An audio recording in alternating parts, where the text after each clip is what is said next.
कभी ना कभी किसी रूप में किसी न किसी व्यक्ति के सामने आता रहता है। इसको हमने 2 भागों में इसको पार्टीशन किया है।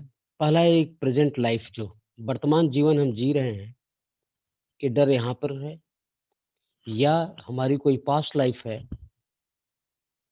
यहाँ से डर आया हुआ है। क्योंकि डर एक ऐसा शब्द है, ज़िंदगी की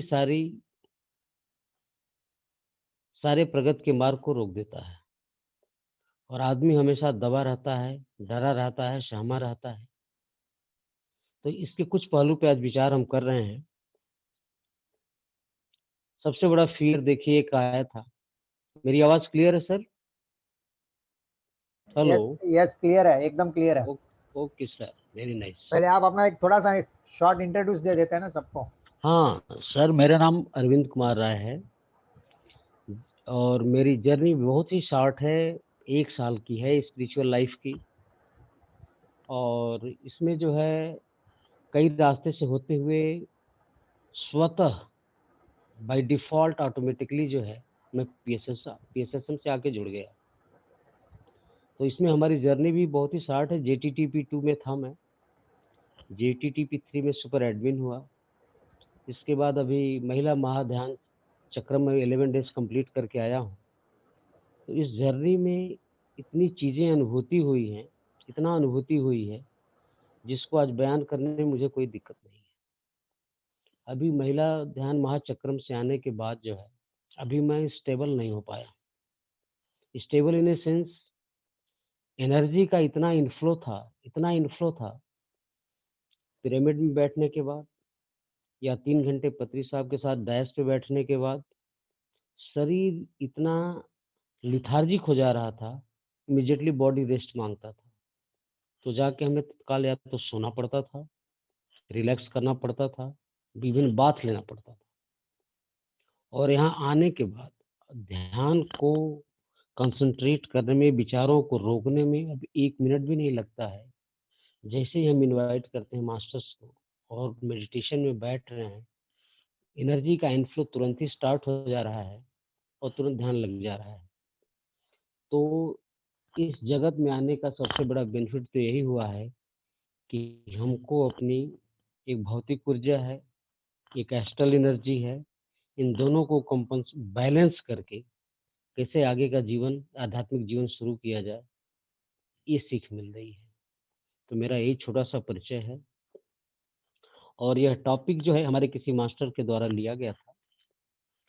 उनका नाम है मिस्टर अय्यप्पा पिंडी, जिनके हमने 41x5 लगभग 205 हमने डेज़ अटेंड किए थे। इसके बाद हमारी जर्नी जेटीटीपी में आ चुकी थी आई। तो जो डर वाला पहला पॉइंट था, जो पहला टॉपिक हमने लिया है, यह बहुत रास्तों को खोलेगा, जिसमें आदमी जो है इस आध्यात्मिक मार्ग में या भौतिक मार्ग में चलने के लिए तत्पर हो उठेगा और नई ऊँचाइयों को प्राप्त करेगा। कोरोना का एक बेस्ट एग्ज़ाम्पल अभी आया था पूरे वर्ल्ड सिनेरियो में। हर व्यक्ति डर सा गया था। हर व्यक्ति का, हर एक शासक, हर एक प्रशासक, हर एक आम नागरिक इतनी तरह से डर गया था कि सारे लोग छुप करके घरों में जाके बैठ गए थे। वो भी एक डर था। लेकिन जो स्पिरिचुअल मास्टर्स थे, उनके लिए निश्चित रूप से 100% देयर वाज़ नो फ़ियर, कोई फ़ियर नहीं थी। इवन अपने बारे में ही अगर हम सोचेंगे, तो कभी हम डरे नहीं कि कोरोना क्या है। खैर, अब डर की बात ये है, एक बच्चा, एक चाइल्ड 5 वर्ष के भीतर अगर किसी बच्चे से पूछिए, जो बिल्कुल ही अभी प्योर है, ऐसे माँ-बाप के बीच में रहा जिन्होंने कभी कोई डर उसको नहीं दिया। जैसे कि बच्चा दूध नहीं पीता है, तो बच्चे को कहा जाता है अभी पी लो नहीं तो बाबा आ जाएगा। एक छोटा-सा डर का नमूना उसको वहीं प्रस्तुत कर दिया जाता है। अभी पुलिस आएगी तुमको पकड़ ले जाएगी। तो उसके कोरे कोरी स्लेट पर एक डर का, एक इमोशन का हम जो उस पे छाप छोड़ देते हैं। और यह धीरे-धीरे डेवलप होते हुए बच्चा स्कूल जाने में, वहाँ फ़ियर आती है इसको। मार्क्स कम आने में, तो फ़ियर रहती है कि टीचर डाँटेंगे, माँ-बाप डाँटेंगे। तो एक हमेशा एक डर पैदा हो गया जिसके पोटेंशियल को आगे निकालने में बहुत मुश्किल करता है। यह डर जो ये तो प्रेज़ेंट लाइफ़ की बात हुई। लाइकवाइज़ इसी तरह से पास्ट लाइफ़ की भी बात है कि कुछ इमोशंस, कुछ फ़ियर हम डर के लिए कोई पानी से डरता है, कोई आग से डरता है, कोई जहाज़ में यात्रा करने से डरता है। ये फ़ियर कहीं न कहीं से ला कर के आदमी अपने इमोशंस को एस्ट्रल बॉडी के थ्रू यहाँ लेके आता है और जब भी इंटरेक्शन उसका इस होता है, चाहे ड्रीम के थ्रू हो या सर्कमस्टांसेस जैसे प्रस्तुत हो जाएँ, तो आदमी डर उसके सामने आ जाता है। तो एक एग्ज़ाम्पल मैं देना चाहूँगा, पास्ट लाइफ रिग्रेशन के दौरान डॉक्टर न्यूटन कोंडावेटी के यहाँ एक चेन्नई के कोई मास्टर थे। मास्टर क्या था, एक सिंपल सिटीज़न थे, जो हमेशा एयर क्रैश का डर देखा करते थे। जब वो पास्ट लाइफ रिग्रेशन के लिए डॉक्टर न्यूटन साहब के पास गए, तो he is a very expert master. इन्होंने सारी इनकी प्रतिक्रियाएँ ले लीं, क्या-क्या होता है, क्या फ्रीक्वेंसी है, रात का क्या वक़्त रहता है, कितने ड्यूरेशन तक आता है। ये सारी चीज़ लेने के बाद जो है, ब्रेथ वर्क को कराते हैं और ब्रेथ वर्क के थ्रू ही जो है, विदाउट एनी हिप्नोटिज़्म, बिना किसी सम्मोहन के, मदर रूम में ले जाते हैं और मदर रूम में ले जाने के बाद जो धीरे-धीरे उनके प्रीवियस लाइफ में ले जाते हैं। तो यह व्यक्ति पास्ट लाइफ में जर्मन एयरलाइंस का एक पायलट था और 1953 में एक फ्लाइट जो है फ्रैंकफर्ट तक गई थी, जिसमें इन्होंने कितने नंबर ऑफ पैसेंजर्स थे, कितना फ्यूल लोडेड था एयरक्राफ्ट में, क्या फ्लाइट ट्रैवल थी, अपने रिग्रेशन के दौरान इन्होंने सारी बातों को बताया। बताने के बाद जो है और उस सीन का पूरा वर्णन उन्होंने किया जब इनका एयरक्राफ्ट क्रैश हुआ था। यह वैलिडेटेड रिकॉर्ड है, इसमें कोई इफ बट नहीं है। चूँकि डर से संबंधित था, उनकी मृत्यु उस दुर्घटना में हो चुकी थी। इसके बाद जब दोबारा इन्होंने जन्म लिया हिंदुस्तान में, चेन्नई में, तो ये घटनाएँ जो है इनको इमोशन या भय के रूप में सपने में आया करती थी, जिसकी वजह से परेशान होते थे। तो जो सारी रिकॉर्डिंग्स इनकी जब आ गई, तो उस रिकॉर्डिंग्स का इसका वैलिडेशन होना ज़रूरी था। तो खैर बहुत प्रयासों के बाद जो है जर्मन एयरलाइंस में 1953 का रिकॉर्ड निकाला गया। इस पायलट का नाम मिला, नंबर ऑफ पैसेंजर्स मिले, वो फ्लाइट का नाम मिला, जिससे यह घटना सिद्ध हो गई कि यह व्यक्ति पास्ट लाइफ में इस चीज़ को यहाँ पर कैरी करके इमोशंस को इस फ़ियर के रूप में लेके आता था, जो क्योंकि उसके अंदर एक गिल्टी कॉन्शियस हो चुका था कि मैं इतने लोगों की जान हमने चाहे अपने असावधानी से या तकनीकी खराबी की वजह से इतने लोगों की जान मैंने गँवा दिया था, जो कि मेरी ज़िम्मेदारी होती थी। तो ये इस लाइफ में भी इनको तंग करती थी, तो that was also a fear. लेकिन पास्ट लाइफ से इसको बाद में निकालने के बाद जब चूँकि सारी चीज़ें इनको क्लियर हो गई, तब से बाद में इनके सपने आने बंद हो गए, तकलीफ़ें सारी समाप्त हो गई। तो डर वह एक फैक्टर एक ही जन्म में नहीं, अगले जन्मों तक भी तंग करता है। अब रह गई बात जो प्रेज़ेंट लाइफ की फ़ियर की बात। मेरा सेशन इंटरैक्टिव है सर। किसी को यस समझ यस, सब किसी राइट है, सब राइट है। Okay ma'am, okay sir. तो दूसरा जो प्रेज़ेंट लाइफ की फ़ियर की बात है, इसमें सबसे बड़ी बात है कि हम लोग जो है, जब डिपेंड होना शुरू कर देते हैं किसी व्यक्ति के ऊपर, कि इस व्यक्ति से मुझे ये आशा है, ये मुझे मिलना है और हर बात के लिए किसी आश्रय की ज़रूरत हमें पड़ जाती है, तब वहाँ पे एक फ़ियर हमें आ जाती है। वो हमें फ़ियर आ जाती है। तो इसलिए अगर किसी को फ़ियर से दूर करना है तो उसको जो है सेल्फ डिपेंडेंट बनना बहुत ज़रूरी है। जैसे कि बच्चे को डार्कनेस से फ़ियर है। बिजली चली गई घर के अंदर, अब बच्चा सहम करके माँ-बाप के पास हट जाता है, चिपक जाता है, कहता है पापा अंधेरा हो गया है, डर लग रही है। अब इस डर को कैसे निकालना है, बच्चे को हमें मोटिवेट करना है कि बेटा जाओ, मैच स्टिक उठाओ और खुद ले आकर के इसको जला दो। क्योंकि अंधेरा कुछ नहीं है, जहाँ एक माचिस की तीली जली, एंटायर पूरा अंधकार जो है समाप्त हो जाएगा और उसको ना हो तो उसको साथ ले जाकर के या मूव करके मैच स्टिक तक ले जाइए, वो खुद उठाए, खुद जलाए, तो उसकी फ़ियर वहीं पे समाप्त हो जाएगी। तो उसकी डिपेंडेंसी खत्म हो जाएगी कि पापा जाएँगे, लाएँगे, जलाएँगे, इसके बाद जो है तो एक जो है बच्चे को इंडिपेंडेंट बनाना बहुत ज़रूरी है। क्योंकि ये इम्यूनिटी पे भी बच्चे के फ़र्क डालती है। किसी भी इंसान के बच्चे के नहीं किसी के इम्यूनिटी पे फ़र्क डालती है। इम्यून सिस्टम भी उसका खराब होने लगता है। तो यह डर का किसी न कि हर एक डर का, जैसे एक बच्चे का एग्ज़ाम्पल हमने दिया, दूसरा एग्ज़ाम्पल मैं दे सकता हूँ कि बच्चे के मार्क्स कम आ रहे हैं, बच्चा फ़ेल हो रहा है। अब बच्चा फ़ेल हो रहा है, तो उसको डर वहीं सताएगा कि दोस्तों को नहीं दिखा पाएगा अपनी कॉपी, पेरेंट्स को नहीं बता पाएगा, टीचर को फेस नहीं कर पाएगा। तो अब इस डर को उसको हमें यह ट्रेन करना है कि इसको एन्जॉय करो। सक्सेस में क्या होता है, कोई आदमी कहीं सक्सेस हो जाता है, कोई अनुसंधान कर लेता है, कोई खोज कर लेता है, पेटेंट करा लेता है कोई अपनी खोज को, तो उसको बहुत पैसे मिलते हैं। लेकिन अगर फेल्योर है, कोई सक्सेस एक दिन में नहीं आती है, फेल्योर वन बाय वन कितनी भी फेल्योर आएँगी, तो ज़िंदगी का एक-एक उसका बहुत बड़ा एक्सपीरियंस हासिल हो जाता है। तो जो कि पैसे से बहुत बड़ा होता है। एक दिन में एडिसन ने इस बल्ब का आविष्कार नहीं कर दिया था। इलेक्ट्रिसिटी का आविष्कार एक दिन में नहीं हुआ था। एटम बम का आविष्कार एक दिन में नहीं हुआ। किसी भी कोरोना की मेडिसिन आने में कितना फेल्योर आ रहा है। आज बन गई, कल खत्म हुई, कल खत्म हुई, कल बन गई।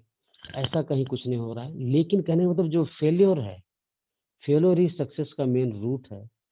तो ये फ़ियर को भी समाप्त करेगी और उस कोरोना के बहुत नज़दीक तक ले जाएगी। तो ये जो है एक दूसरा एक मार्क्स वाला एग्ज़ाम्पल हमने दिया। तीसरा एग्ज़ाम्पल मैं दे रहा हूँ डेथ का। डेथ इतनी बड़ी फ़ियर है, इतनी बड़ी कोई भी कितना भी बड़ा क्यों नहीं स्पिरिचुअल आदमी हो, जहाँ भी डेथ की बात आ जाती है, तो रोंगटे खड़े हो जाते हैं, चिंताएँ उभर आती हैं। लेकिन यह बर्थ एंड डेथ, बर्थ को हम सेलिब्रेट करते हैं, लेकिन हमारी स्पिरिचुअलिटी में कहा जाता है कि डेथ को भी सेलिब्रेट करिए। क्यों? जब नए कपड़े हम पहनते हैं, बहुत खुश होते हैं। तो जब इस कपड़े को जब हम छोड़ रहे हैं, तो फिर खुश होने की क्यों नहीं ज़रूरत है? इतने एक्सपीरियंसेस लेके जा रहे हैं। फिर बचा हुआ जो लेसन है लाइफ का हमने इधर कंप्लीट नहीं किया है, उसको कंप्लीट करने का मौका। तो why death should not be celebrated? तो डेथ भी एक बड़ी फ़ियर है और हमारे स्पिरिचुअलिटी में आने के बाद डेथ को एक सेलिब्रेशन ही लिया जाता है। और कितने मास्टर्स हैं जिन्होंने कब एस्ट्रल ट्रैवल करते हैं, सोल को बाहर कर लेते हैं, ट्रैवल करके बड़े आराम से आ जाते हैं। तो उनके लिए डेथ इज़ नथिंग। जिस दिन डेथ नज़दीक आएगी, दे विल वेलकम, वो सेलिब्रेट करेंगे और इमीडिएटली स्पिरिट गाइड के सामने निकल कर के खड़े हो जाएँगे। चलो let us start the our new journey. तो डेथ भी एक फ़ियर फैक्टर है। तो इसको भी हम स्पिरिचुअलिटी के द्वारा जो है, क्योंकि साथ-साथ मैं इस फ़ियर को एक्सप्लेन कर रहा हूँ, तो साथ-साथ उसके रेमेडी भी दे रहा हूँ। तो सर्टेनली ये पॉइंट्स जो हैं वर्कआउट करने लायक है। स्टेज फ़ियर, ये भी एक फ़ियर है। हम स्टेज पे जाने से डरते हैं, पसीना आने लगता है, क्या बोलेंगे? टॉपिक भूल जाता है, वो भी बहुत बड़ा फ़ियर है। लेकिन इसको ओवरकम करना बहुत ही ज़रूरी है। जो अच्छे-अच्छे ओरेटर्स हैं, वो मेडन स्पीच देते हैं विदाउट एनी प्रिपरेशन। गए और उनको एज़्यूम करके चलते हैं कि जो भी हमारे सामने बैठा हुआ है, उसे कुछ पता नहीं, उसका मैं मास्टर हूँ, उसका मैं गुरु हूँ। जो बोलूँगा this will go on through out, कहीं कोई परेशानी नहीं। और इसके लिए एक टेक्निक भी है विजुअलाइज़ेशन की। आप किसी भी ऑडिटोरियम में अकेले चले जाइए, आँख बंद कर लीजिए, विजुअलाइज़ कर लीजिए कि there are 10,000 people sitting just before me. हमारे सामने 10,000 लोगों की भीड़ है और किसी को कुछ नहीं पता। जो हम जानते हैं, वही पर्याप्त है। एक स्पिरिचुअल मास्टर, अभी हम नाम नहीं ले रहे हैं, उन्होंने बहुत हाई गैलेक्टिक फेडरेशन के हैं वो अपनी इंजीनियरिंग डिग्री कंप्लीट करने के बाद विदेश में रह रहे थे और 3 साल तक अपने क्रेडिट कार्ड पे उन्होंने अपनी ज़िंदगी बिताई और केवल मेडिटेशन करते थे, केवल मेडिटेशन करते थे, केवल मेडिटेशन करते थे। अब 3 साल में क्रेडिट कार्ड की ज़िंदगी बिताना कार्ड पर कितना भारी हो सकता है, इसका अंदाज़ा कोई लगा नहीं सकता। उनको मैसेज आया कि अब टाइम हो चुका है, आप जॉब के लिए अप्लाई करिए। उनको जॉब को अप्लाई करने के पहले ही कहीं उन्होंने देखा है नेट वगैरह पे और उन्होंने अप्लाई कर दिया। लेकिन जब मेडिटेशन में बैठे तो उनको एक मैसेज आया कि you have to take the interview. आपको इंटरव्यू देने नहीं जाना है, आपको इंटरव्यू लेने जाना है। ये भी एक सोच का विषय हो गया कि हमें अभी जॉब के लिए जाना है और हमें इंटरव्यू नहीं देना, हमें इंटरव्यू लेना है। फिर मेडिटेशन पे बैठे, गए मेडिटेशन में आने के बाद कोई रिप्लाई नहीं मिला। सही नियत समय पे पैनल के सामने पहुंच गए। ऑलरेडी इंटरव्यू चल रहा था, 3-4 लोगों का इंटरव्यू हो गया, इनका नंबर आया। अब इनके दिमाग में कौंध रहा था कि हमें इंटरव्यू लेना है। 5 पैनलिस्ट बैठे हुए, इंटरव्यू इनको देना है, लेकिन इनके विचार में ये है कि आपको इंटरव्यू लेना है। सज्जन गए वहाँ पे बैठे और जो कंपनी का लोगो था पैनलिस्ट के ऊपर लगा हुआ था, लोगों को इन्होंने ध्यान से देखा और आंख बंद किया। इसके बाद सीधा इन्होंने अपना परिचय देने के बाद कम से कम 10 सवाल पैनलिस्ट के ऊपर ऐसे दाग दिए, वन बाय वन इन्होंने 10 क्वेश्चन को पैनलिस्ट पे दाग दिया। और जब शांत हुए तो पैनलिस्ट ने, एक पैनलिस्ट के जो हेड थे, उन्होंने एक पेपर पे कुछ लिख करके इनके सामने टर्न कर दिया। तो जो इन्होंने पैकेज के लिए तैयार होकर के आए थे कि हमें इतना पैकेज चाहिए, वो पैकेज जस्ट डबल था और पैनल ने एक भी सवाल नहीं पूछा। पैनल ने सवाल नहीं पूछा तो इनके मन में फिर शंका उठी कि भाई क्यों, ऐसी क्या बात है। तो उन्होंने कहा अगर आपको ये पैकेज पसंद है, आप मंडे को 10 बजे आइए ऑफिस, ये जॉब ज्वाइन कर लीजिए। उन्होंने कहा सर मेरी एक शर्त है कि मैं जॉब जो है अपनी शर्तों पे करूँगा, आपका टारगेट पूरा रहेगा और इस पे अगर हमें आपको रखना है तो उन्होंने कहा नहीं बिल्कुल, you are all right, we are interested about output और योर परफॉर्मेंस, आप जा सकते। ये घर से सज्जन चले आए, लेकिन उनको यकीन नहीं हो रहा, सोच रहे थे फॉल्स कंपनी हुई हो सकती है, डबल पैकेज ऑफर कर दिया और किसी को, पत्नी को भी नहीं बताया। लेकिन 10 बजे अगले दिन जो है वहाँ पहुँच गए। 3 साल का आइडलिंग का इनका जीवन बीता था, आइडल थे, कोई वर्क नहीं किए थे। लेकिन जब कंप्यूटर सिस्टम पे बैठे अपने ऑफिस में तो सारी चीज़ें इनकी रिकलेक्ट हो गई। कहीं कोई डर नहीं, कहीं कोई फियर नहीं और इनका कीबोर्ड पे हाथ, इन्होंने जो 10 सवाल दागे थे वो 10 सवाल वही थे जो कंपनी के थे, पैनलिस्ट को मिले थे कि ये सवाल पूछने हैं। तो बिफोर पैनलिस्ट पूछे इन्होंने 10 सवाल, जो इनको मैसेज था कि अपने 10 सवालों को दाग देना। इन्होंने दाग दिया तो कंपनी को अपने आप जवाब मिल गया कि यह व्यक्ति ही उपयुक्त व्यक्ति है जो हमारी कंपनी को आगे ले जा सकता था। और हुआ भी यही, उन्होंने सक्सेसफुली उसको कंप्लीट किया, इसके बाद आगे की जर्नी की। तो हमारे कहने का मतलब यह है कि ये जो फियर वर्ड है, जो आदमी स्पिरिचुअलिटी में आ चुका है, उसकी लाइफ से ऐसे ही समाप्त हो जाता है। उसको फेस करना पड़ता है और खुद इसका जवाब जो है खुद निकालना पड़ता है। कोई और मास्टर नहीं है, we are our own masters. तो एक फियर का एक सबसे बड़ा और हेल्प रहा। और इसमें बहुत साफ कहा गया है, nobody will help to come out of the fear other than you. आपके सिवा आपकी कोई मदद नहीं करेगा। आइए सारा जवाब आपको ध्यान में मिल जाएगा। एक चीज और है, फियर जब मनुष्य के अंदर आती है तो उसकी ग्रंथियां काम करना शुरू कर देती हैं, जो एक विशेष प्रकार के रासायनिक तत्वों का स्राव करती हैं, जिससे क्या होता है, पूरा केमिकल बैलेंस बॉडी का बिगड़ जाता है। तो मेडिटेशन इसमें आपको हेल्प करेगा को ग्रंथियों में स्राव होना होगा ही नहीं, ना आपको इस तरह की परेशानी आएगी।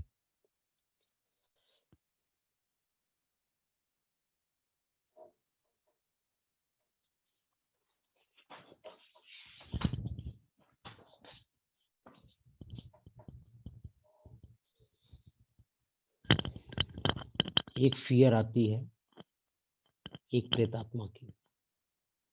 अंधेरे में हमें पता चलता वहां पे प्रेत बैठा हुआ है। ये प्रेत क्या है? हर गांव में, लगभग पुराने गांव में भी आप देखेंगे तो एक पीपल का या बरगद का पेड़ गांव के बाहर रहता है। और जहां अंधेरा शुरू हो जाता है, खासतौर से जिन बच्चों को डराया गया रहता है या फिर बड़ों को भी कि उधर से गुजरना मना है, कोई आत्मा वहां पे बैठी हुई है। तो हमारी स्पिरिचुअलिटी में कहा गया है कि ये बॉडी हमारी जो है एक सिंगल बॉडी नहीं है, फिजिकल हार्डवेयर जो हम लेके चल रहे हैं। This is consisting of 7 bodies. और इस फिजिकली हम उसको भूत कहते हैं, प्रेत कहते हैं, जिससे हम डर के बैठते हैं। लेकिन एक स्पिरिचुअलिस्ट, स्पिरिचुअल मास्टर क्या बोलता है? That is a soul. ये बहुत क्लियर कट मैं स्पष्ट कर देना चाहता हूँ कि घोस्ट हमारे यहाँ आज के समझ इस फिजिकल लाइफ में है, लेकिन यह जो है स्पिरिचुअल लैंग्वेज में this is called a soul. ये कुछ नहीं है, जिसने इस काउच को उतार दिया है, एनर्जी फॉर्म में है। हाँ, प्रॉब्लम यह है कि बिकॉज ऑफ हिज कर्मा उसको अभी रास्ता नहीं मिला है। एनर्जी फॉर्म में है, 4th डायमेंशन में पड़ा हुआ है। उसको साथ ज्यादा कुछ नहीं करना रहता है, मात्र इतना ही करना रहता है कि कोई स्पिरिचुअलिस्ट आदमी है, थर्ड आई मास्टर है, इमीडिएटली उसको ध्यान में बैठाता है। जो ध्यान में उसको बिठाएगा, इमीडिएटली उसको रास्ता दिखाई देगा, एक लाइट दिखेगी एंड उसको रास्ता मिल जाएगा। इससे पे वो आउट हो जाएगा, अगले रेल में चला जाएगा। तो दैट इज आल्सो डियर। तो फॉर ए स्पिरिचुअलिस्ट, एक स्पिरिचुअल मास्टर के लिए देयर इज नो घोस्ट। तो यह डर सारी हमको खुद ही खत्म करनी है। तो किसी तो एक एग्जाम्पल एक रहा, और एक आध पॉइंट हम आपको बताना चाहेंगे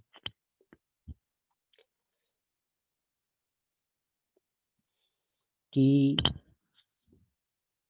ये डर शब्द चाहे एक बच्चे के लिए हो, बड़े के लिए हो, फियर इवन हमारे एनिमल किंगडम में भी है, फियर इवन प्लांट किंगडम में भी है। छूमी के पत्ते को आप जस्ट टच करेंगे सिकुड़ जाता है। इसका मतलब कुछ सेंसेशन, कुछ वाइब्रेशन वहां आप भेजते हैं जिसको सेंस कर ले रहा है। जानवरों में ऑटोमेटिक देखेंगे अचानक हड़बड़ाहट आती है, या आप बचरी में चले जाइए, देखेंगे सारे बाकी जो बचे हुए जीव हैं कांपने लगते हैं, कांपते हुए उनको देख सकते हैं। इसी तरह से यही वाइब्रेशंस जो आदमी डर से है, कांपता रहता है, इसका मतलब इस सारे किंगडम में है। तो इस डर को काउंटर करने के लिए आपको इसमें आगे आना है, और सबका सॉल्यूशन वहीं पास पड़ा हुआ है।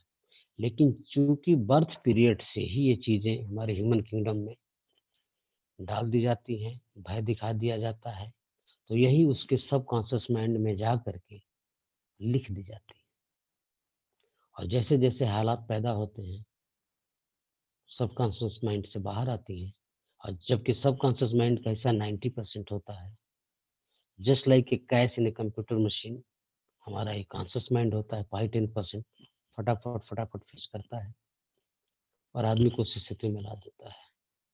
तो डर एक ऐसा इशू है जिसको हमने काफी कवर करने की कोशिश किया है। उम्मीद है हमारे मास्टर्स लोगों को समझ में आया है। कुछ क्वेश्चन पूछना चाहें, इसको सवाल कर सकते हैं, या अपना इस पे सुझाव देना चाहेंगे तो उसको भी अमेंड किया जाता है, किया जा सकता है, और समझा जा सकता है, सुना जा सकता है। तो मास्टर कोई क्वेश्चन है तो इसके लिए आप आगे आ सकते हैं। कभी कभी कोई डर होता है, अकेले कोशिश करते हैं फिर भी नहीं जाता है, फिर क्या जी, करना चाहिए? सीधा रास्ता मेडिटेशन का है सर। जैसे डर, किस प्रकार के डर है, जरा इसके बारे में थोड़ा सा क्लियर करें सर, किस प्रकार का? क्योंकि कौन सी विभिन्न डर प्रकार है? के डर का हमने जो ऑलरेडी कुछ मेंशन किया है, कोई ऐसा डर है जिसके बारे में बताएं, फिर उसके बाद उस पर विचार किया जाए। कोई स्पेसिफिकेशन नहीं है हम्म, कि समझो कहीं जाते हैं, सोचते हैं कि अरे गाड़ी आ रही है, क्या करें, कैसे जाएं, कुछ हो गया तो, गाड़ी चलाते वक्त, टू व्हीलर चलाते वक्त, फोर व्हीलर चलाते वक्त। ये बिल्कुल सही बात है सर। देखिए, एक वर्ड होता है माइंडफुलनेस। स्पिरिचुअलिटी में बार बार कहा गया है कि इसमें आपकी माइंडफुलनेस बढ़ेगी। माइंडफुलनेस का मतलब ये हुआ कि अगर आप एक काम कर रहे हैं, ध्यान केंद्रित करने से क्या होता है, सारे तंतु आपके, चूंकि सांस पे ध्यान रहता है, कहीं और सोचने का मतलब नहीं रहता, तो इससे आपकी माइंडफुलनेस बढ़ती है। कहा गया है कि जब भी आप खाना खाते हैं तो टेलीविजन न देखें, किसी इधर उधर न, एकदम सिर्फ खाने पे ध्यान दें। पढ़ाई करना है, कॉमिक्स है, पिक्चर, जैसे मूवी देखने आप जाते हैं 3 घंटे, कहीं कोई आपको दिक्कत नहीं, कहीं बॉडी में पेन होता है, एक करवट बैठने में दर्द होता है, बड़े आराम से 2.5 घंटे 3 घंटे एंजॉय करके आप निकलते हैं, बिकॉज टोटली आपका माइंड वहाँ पे माइंडफुलनेस। तो लाइक वाइज मेडिटेशन करने के बाद जो है आपका माइंडफुलनेस बढ़ता है, और जब भी ड्राइविंग सीट पे बैठेंगे तो केवल आपको ड्राइविंग ही देखनी चाहिए, अर्जुन को उस पक्षी की आंख की तरह से। मोटे स्पिरिचुअलिटी में मेडिटेशन पे फायदा आता है सर, इसको एक्सरसाइज करके बिल्कुल आजमाया जा सकता है। इवन यही नहीं, अगर आपका कोई 4 घंटे का वर्क है तो 2 घंटे में आप 1 घंटे निपटा करके 3 घंटे आपका समय बच सकता है। इसको आप ट्राई करके देख ओके, श्योरली देखेंगे। सकते अभी हैं। नरेश जी कुछ पूछना चाहते हैं। नरेश जी, बोलिए नरेश जी। हेलो, गुड इवनिंग सर, नमस्ते। नमस्कार मास्टर, नमस्कार। नमस्कार सर।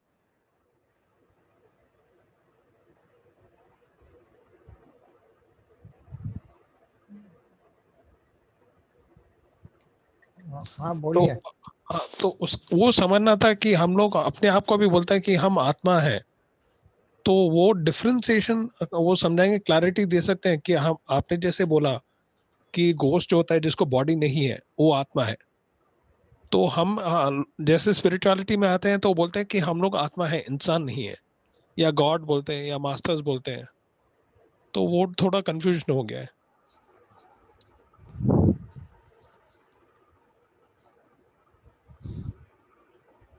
म्यूट हो गए हैं आप वापस।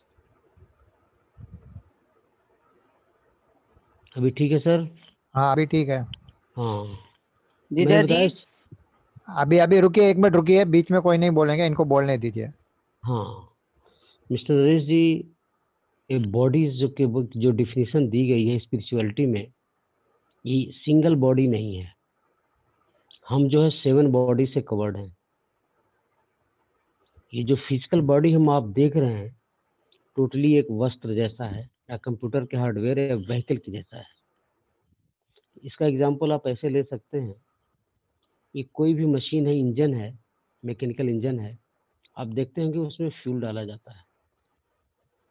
इसके फ्यूल डालने के बाद उसमें ऑक्सीजन का एक चैम्बर बना रहता है, फिल्टर लगे होते हैं जो ऑक्सीजन एटमॉस्फेयर से लेता है। जब उसको किक करके या स्टार्ट करके रनिंग करके देते हैं तो इंजन चलने लगता है। तो उस मशीन को भी आप फ्यूल देते हैं और ऑक्सीजन देते हैं। लाइकवाइज ये जो हमारा हार्डवेयर, जैसे हम आप बैठे हुए हैं, इसको भी हम फ्यूल देते हैं और इसको भी ऑक्सीजन देते हैं। अगर उस इंजन का ऑक्सीजन बंद कर दीजिए तो इंजन बंद हो जाएगा, और अपना ऑक्सीजन जरा 1 मिनट के लिए बंद करके देखिए, आप भी बंद हो जाएंगे। कहीं कोई डिफरेंस है क्या उसमें, उस मशीन में और इस मशीन में? कोई डिफरेंस नहीं, लेकिन एक ही डिफरेंस है कि हमारे पास इंटेलिजेंस है, उसके पास इंटेलिजेंस नहीं है। कहने का मतलब ये मेरे हुआ कि ये जो है एक काउच है जिसको हम पहन रखे हैं, फिजिकल है, और यह जब इसकी एजिंग हो जाती है, उम्र दराज हो जाते हैं हम, तो इसको हमको छोड़ना पड़ता है क्योंकि सपोर्ट नहीं कर पाता है। तो आप सर्टेनली इस बात को मिस करेंगे। बॉडी के सारे पार्ट्स को हम चेंज कर लेते हैं, और हर पार्ट को चेंज करते फिर इसको चलना चाहिए, लेकिन कोई ऐसा एलिमेंट है, कोई ऐसी एनर्जी है जो निकल जाती है, जिसकी वजह से इसकी फंक्शनिंग टोटल स्टॉप हो जाती है। तो एक बॉडी तो यही होगी। दूसरी बॉडी आती है एथरिक बॉडी। ये एथरिक बॉडी वो होती है जिसको प्राणमय ऊर्जा करते हैं, और ये सारे इमोशंस वगैरह को लेकर के रखती है। और हमारी स्पिरिचुअलिटी में कहा जाता है कि ये बॉडी जैसे डेड बॉडी जब हो जाती है, इसको जला दिया जाता है, तो फिर जो एथरिक बॉडी आती है, प्राणमय ऊर्जा होती है, इसकी लाइफ 3 दिन तक रहती है। ये 3 दिन तक जो है एक फॉर्म में रहती है। 3 दिन बाद धीरे धीरे धीरे धीरे ये भी वैनिश हो जाती है। इसके बाद तीसरी बॉडी आती है एस्ट्रल बॉडी, जो सारे इमोशंस को कैरी करके अब वहाँ पे उस डायमेंशन में वेट नहीं रह जाता है, मास नहीं रह जाती, केवल एनर्जी फॉर्म रह जाता है। तो सारी चीज़ें एनर्जी के फॉर्म में होती हैं, और अब डिपेंड करता है किस तरह की सोल है, उसको सोल भी कह लीजिएगा। तो वही मैं कह रहा था कि सर, जब बॉडी आपकी फिनिश हो जाती है, और वो जो एथरिक बॉडी 3 दिन तक रहती है, या 3 दिन बाद वो जो समाप्त हो जाती है, एस्ट्रल बॉडी आ जाती है, तो अब हम देखिए 3rd डायमेंशन में है। ये टॉपिक लंबा हो रहा है, 3rd डायमेंशन में है। डेथ के बाद जस्ट 4th डायमेंशन आता है। 4th डायमेंशन, 5th डायमेंशन से ऐसे लाइक वाइज डायमेंशन आपके आते जाएंगे। तो जो 4th डायमेंशन है, ये डिपेंड्स हमारे सोल का लेवल क्या है, एनर्जी लेवल क्या है। बहुत डेंस एनर्जी है, कर्मा जो उसके ऐसे रहे हैं, तो क्या उसको जो है आगे इवोल्यूशन नहीं हो पाता है, तो 4th डायमेंशन में रहता है। समझे आप?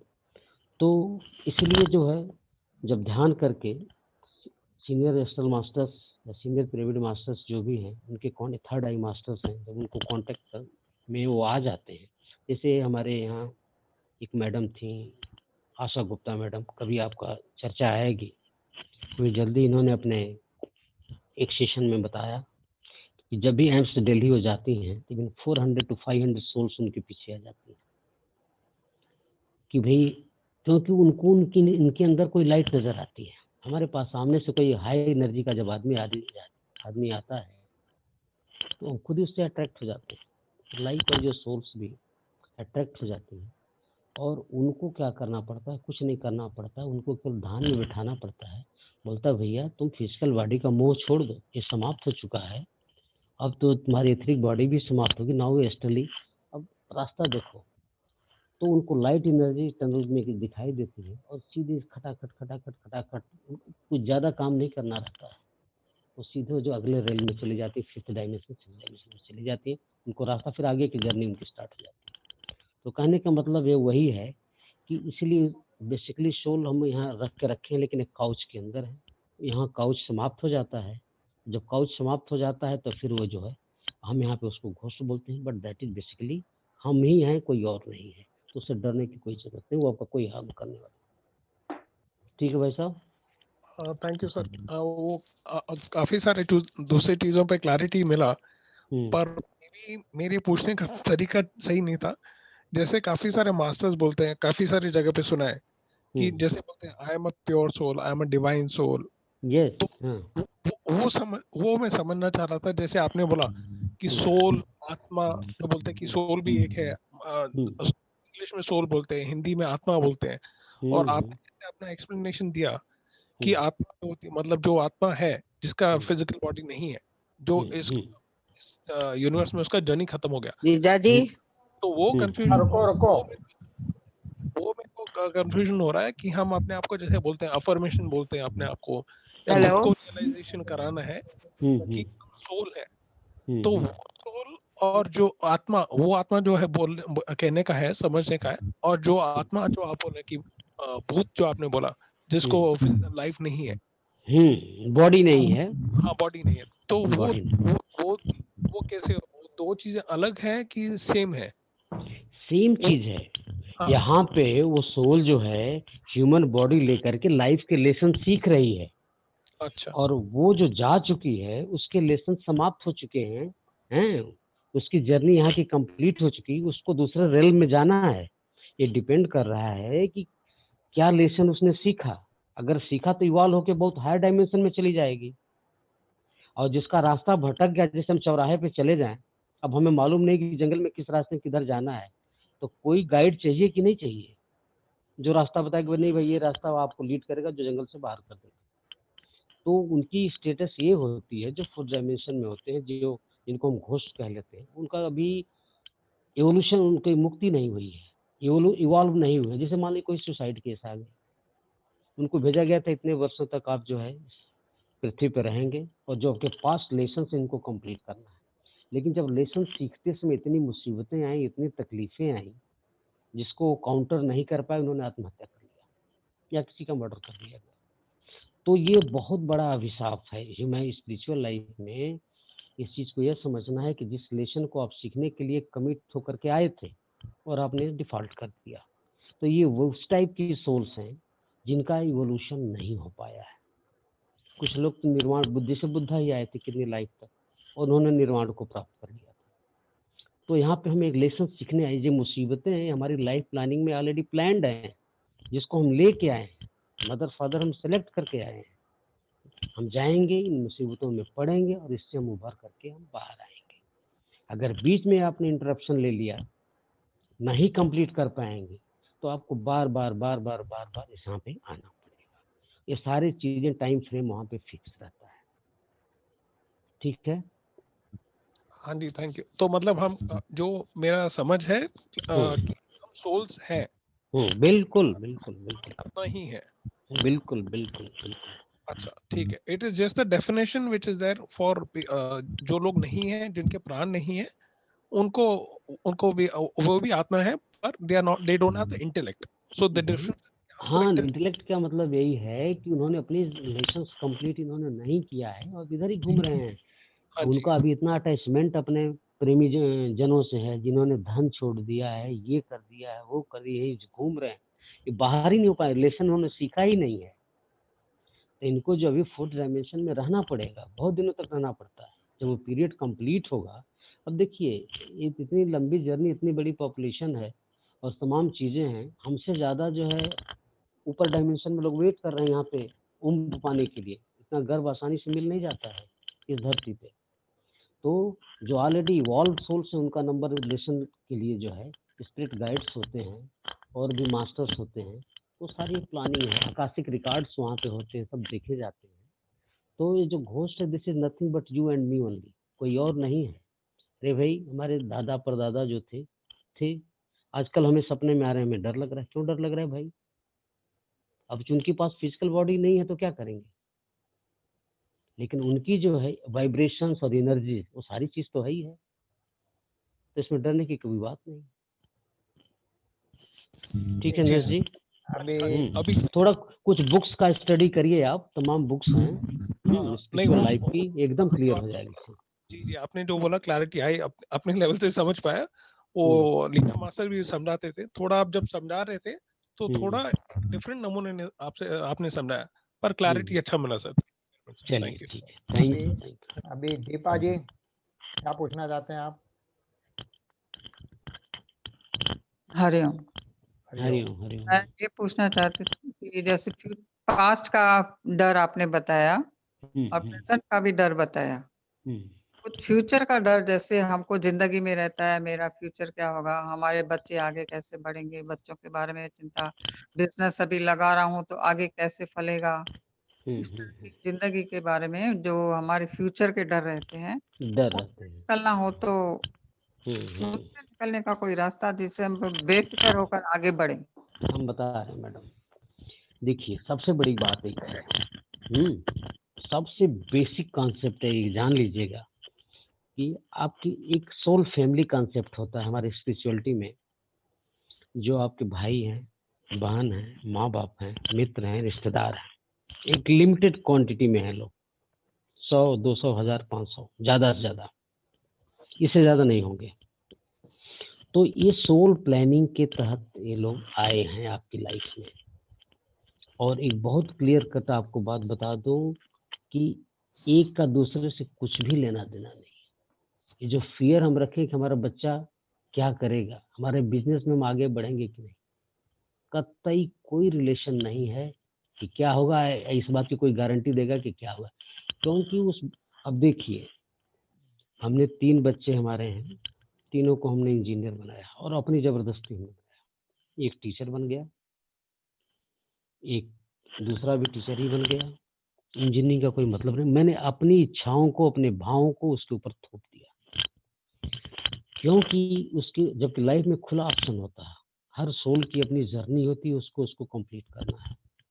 तो ये कतई मन से निकाल देना चाहिए हर चीज को, एकदम स्वतंत्र। हाँ यस, आपकी रिस्पॉन्सिबिलिटीज है, उनको हेल्प आप कर सकते हैं। आपने देखा होगा लोगों ने कितना पढ़ाई लिखा है, बच्चा कुछ बना। कभी भी माँ बाप की आकांक्षाओं पे, इच्छाओं पे बच्चा खरा नहीं उतरेगा।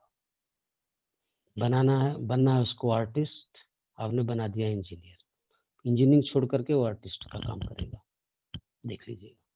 तो इसके लिए कतई जो अपने आप को मुक्त कर लीजिए कि हमारी इच्छाएं, हमारी भावनाएं हमारे बच्चों के ऊपर थोपी जाएंगी। वो बच्चा अपनी लाइफ, हाँ माँ बाप जरूर आप चुनते हैं कि हमारे मदर फादर होंगे, इसके अलावा अपने बेटे को आप नहीं चुन सकते हैं, बेटा आपको चुनता कि हमारे माँ बाप होंगे। ये स्पिरिचुअल लाइफ की एक थियरी है। तो इसलिए बिल्कुल ही आप निर्द्वंद हो जाइए, कौन क्या करेगा, कितना करेगा। आप करोड़ रुपया रख के जाइए बच्चे के लिए, देखिए कल क्या कर होता है, कोई गारंटी नहीं है। तो इसलिए उस फियर को, शब्द को, यही 8-10 एग्जाम्पल हमने इसीलिए दिया, इसको जो है बिल्कुल आइसोलेट कर दीजिए उसको। वर्कआउट, लड़का जो भी करना चाहता है उसको फ्री विल, देखिए एक होता है डेस्टिनी, एक होता है फ्री विल। डेस्टिनी वह चीज है जो आपके प्री बर्थ प्लानिंग हो जाती है और आप एक कमिटमेंट करके आते हो, जा करके इन लेसन्स को हम अर्थ प्लेनेट पे सीखेंगे, वो आपकी डेस्टिनी होगी, वो आप ही बनो, वही बनोगे जा करके आप। और दूसरा, यहाँ आने के बाद एक फ्री विल शब्द हो जाता है, स्वतंत्र। स्कूल जाना है, नहीं जाएंगे, हम सिनेमा जाएंगे। यहाँ हमें बैठना है, बिजनेस पिताजी ने बैठाया, नहीं नहीं मैं जाके जुआ खेलूंगा। तो ये आपकी फ्री विल, जबकि जानते हो आप बुरा हो, जबरदस्ती कर रहे हो, करो भैया, कोई दिक्कत नहीं। तो वही मैं कह रहा हूँ मैडम, इसमें कतई सोचने की जरूरत नहीं है। हाँ, हर व्यक्ति को, हर इंसान को पता है क्या अच्छा है, क्या बुरा है। देखिए इसलिए समाज में भी बंधन बनाए गए हैं, समाज में एक रूल बनाया गया है, इस रूल के साथ रहना है। तमाम हमारे धर्मोपदेश है, उस बच्चे को सारा पता है, लेकिन फिर भी जानबूझ करके उसी दिशा में जाएगा जहां उसकी फ्री विल है या डेस्टिनी है। बस एक बार बता दिया, स्पिरिचुअलिटी में कहा भी जाता है कि एक बार किसी को, भाई ध्यान करिए, नहीं करते हैं या जबरदस्ती आप कराते हैं तो उनके कर्म बंधन को आप बांधने जा रहे हैं अपने साथ। इसी तरह से अपनी इच्छाओं को अगर बच्चों पे थोपेंगे, जबरदस्ती उसको एक्टर बनाएंगे, जबरदस्ती डॉक्टर बनाएंगे, तो किसी न किसी की हत्या कर देगा। कोई ना कोई उसकी बीमारी बढ़ जाए, क्योंकि उसका वो डेस्टिनी में था ही नहीं बनना। तो इसलिए हम लोगों को स्पिरिचुअलिटी में इस बात से बहुत क्लियर होना है कि किसी को अपनी इच्छाओं को उसके ऊपर नहीं थोपना है, एक फियर निकाल देना है, और अगले को भी यही कहना है कि भैया तुम स्वतंत्र हो, अपनी यात्रा जारी रखो। हम आप तुम्हारी फाइनेंशियली मदद करेंगे, इमोशनली मदद करेंगे, फिजिकली खड़ा होकर मदद करेंगे, लेकिन अपना रास्ता आप खुद चुनो। वो तो हमारी इच्छा रहती है कि हमारा बिजनेस हमारा आगे बढ़ाए, बच्चा हमारा नाम आगे बढ़ाए, ये तो हमारी इच्छाएं थी, हम नहीं बढ़ा पाए, बच्चे के ऊपर बच्चे से उम्मीद कर रहे हैं, ये टोटली रॉन्ग है। अच्छा। जी। हम्म। वही मैंने बताया, मैंने भी 3 इंजीनियर बनाए और आज सोचता हूँ कि देखिए सारे टीचर बन गए। इतना पैसा वेस्ट, और टीचर बनने के लिए इतना पैसा वेस्ट करने की क्या जरूरत है? तो ये चीजें जब मतलब आगे निकल जाती हैं तब बाद में समझ में आती है, तो तक लेट हो गया रहता है।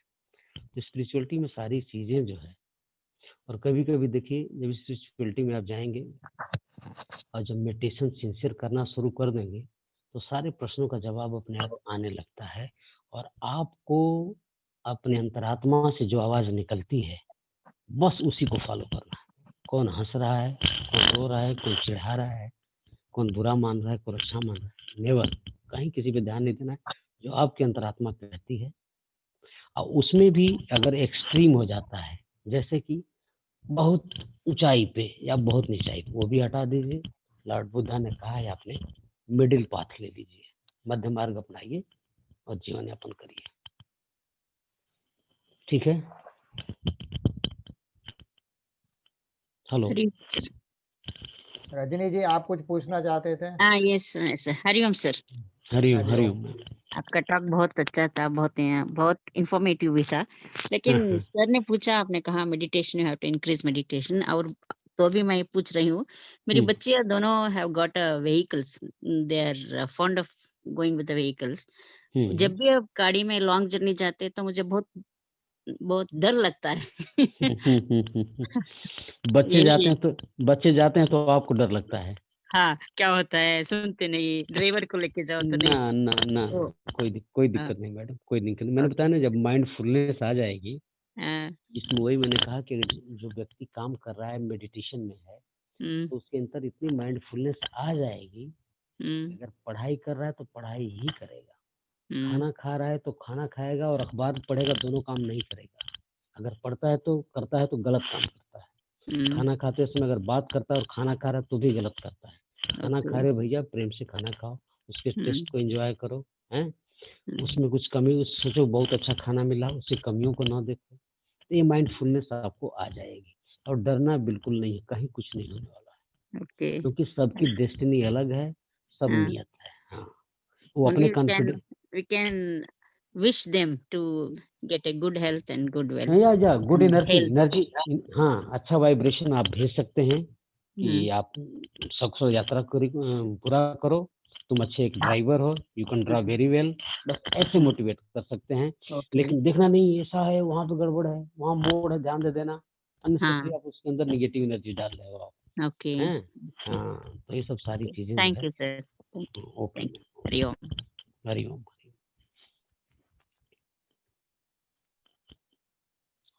और कोई मास्टर?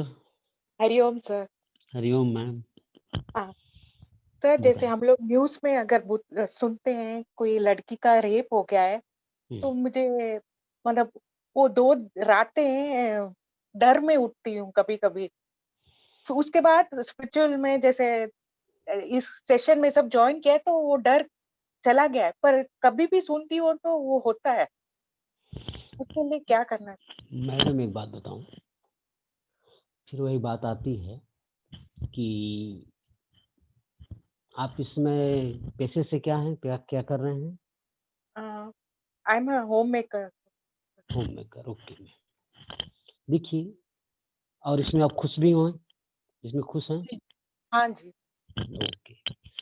अब रह गई बिजनेस, मतलब उसके अकाउंट सब संभाल लेते हैं, बस इतना कर लेते हैं। ना बढ़िया। फिर देखिए, अब ये चीज आपको न्यूज के माध्यम से सारी चीजें आती हैं, टेलीविजन के माध्यम से, अखबारों के माध्यम से रेप की या कोई चीज बात आती है।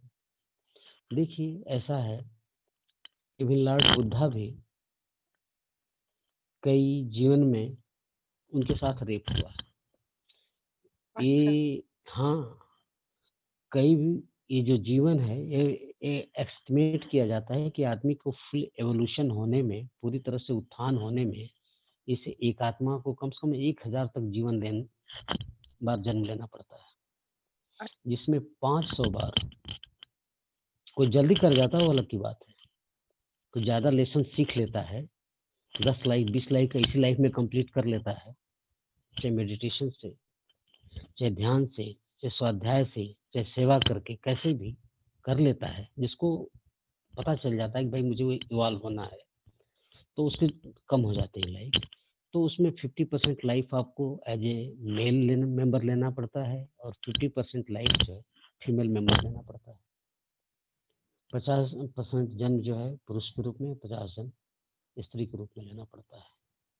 तो अब उसमें क्या करेंगे आप?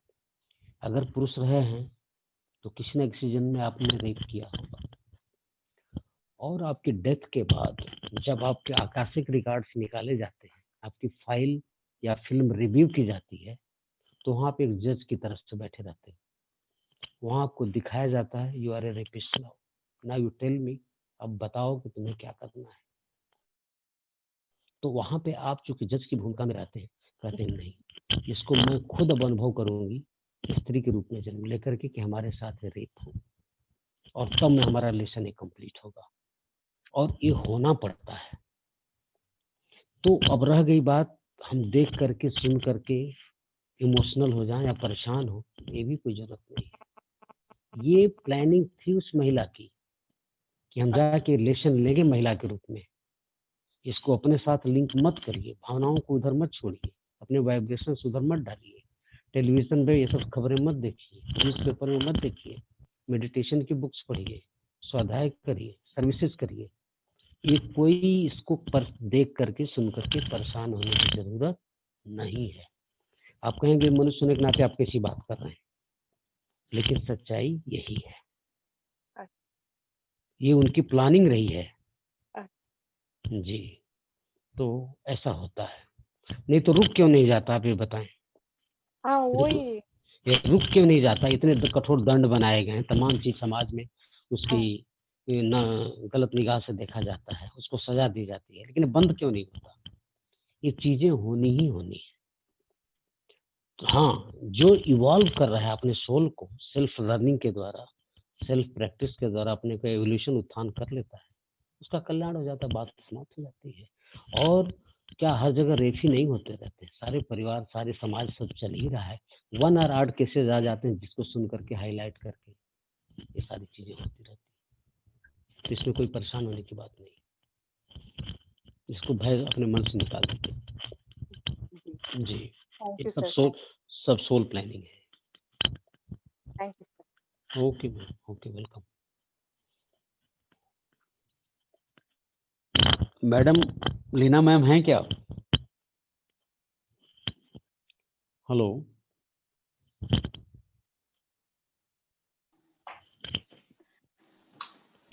आत्मवंदन सर, बहुत बहुत अच्छी तरह से आपने बहुत अच्छी तरह से ज्ञान दिया है। Gratitude, thank you so much. Okay ma'am, okay. तो सेशन समाप्त किया जाए मैडम। लीना मैम हैं क्या? हेलो। लीना मैडम ही बात कर रही है। अच्छा अच्छा, आवाज थोड़ी सी हम नहीं पकड़ पाए मैं सर। हाँ। तो मैडम अब जैसा आदेश करें। बढ़िया। 5-10 मिनट का ध्यान करते हैं। ओके, ध्यान करा दीजिए मैडम। हाँ। ओके। पर वैसे बहुत अच्छा था आज का सेशन, बहुत इंफॉर्मेटिव था। जी। बहुत सारे डाउट जो नहीं थे वो भी क्लियर हो गए। सच है, सच है। इसमें सर स्वाध्याय अगर करेंगे, इतने बुक्स रिकमेंडेड हो, सारा जैसे कर्म सिद्धांत अभी आई है पत्री जी की हिंदी में। अच्छा आई है क्या? ओके, आ मुझे गई है, इसको अमेजोन पे मंगा लीजिए, सारी चीजें क्लियर होती जाती है। इतना बढ़िया हो गया है। तो स्वाध्याय भी एक जीवन का हिस्सा है। इसके बाद फिर इसको सर्विस में डाल देना है, सेवा में लगा दिया जाएगा, तो पूरा लाइफ कंप्लीट हो जाएगी, रिलेशन कंप्लीट हो जाएगा। ओके, ध्यान पे ले लीजिए मैडम। हाँ, ध्यान पे। है।